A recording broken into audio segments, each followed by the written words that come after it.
அஸ்ஸலாமு அலைக்கும் வரஹ்மத்துல்லாஹி வபரகாத்துஹு. முஸ்லீம்கள் ஏன் நோன்பு வைக்கிறாங்கன்னு தெரிஞ்சுக்கலாமா? நாம் ஒவ்வொருத்தரும் டெய்லியும் சாப்பிட்டுக்கிட்டே தான் இருக்கோம்.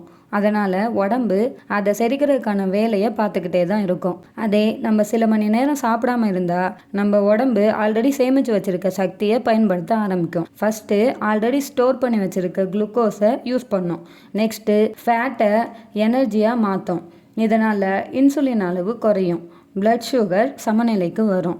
உடல் மெதுவாக பேலன்ஸாக கற்றுக்கும். 12லேருந்து 16 மணி நேரம் சாப்பிடாம இருந்தால் உடம்புக்குள்ள செல்ஃப் கிளீனிங் ப்ராசஸ் நடக்கும். இதனால் பழைய சேதமான செல்கள் நீக்கப்படும். உடம்பு தன்னைத்தானே சீர் செய்ய ஆரம்பிக்கும். நோன்பு வச்சுருக்க டைமில் நமக்கு பசி, தாகம் எது இருந்தாலும் சரி, இல்லை நம்ம கண்ணு முன்னாடியே உணவு இருந்தாலும் சரி, அதை சாப்பிடாம குறிப்பிட்ட நேரம் வர வரைக்கும் வெயிட் பண்ணுறதால செல்ஃப் கண்ட்ரோல் வளரும்.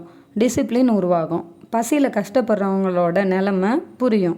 நன்றி உணர்வு வரும். இன்றைக்கி இருக்க உலகத்தில் இன்டர்மீடியன்ட் ஃபாஸ்டிங்கிற பேரில் இதைத்தான் ஆரோக்கியத்துக்காக ஒவ்வொருத்தவங்களும் பின்பற்றுறாங்க. ஸோ நோன்பு வைக்கிறனால உடம்பு ரீசெட் ஆகுது, மனசு டிசிப்ளின் ஆகுது.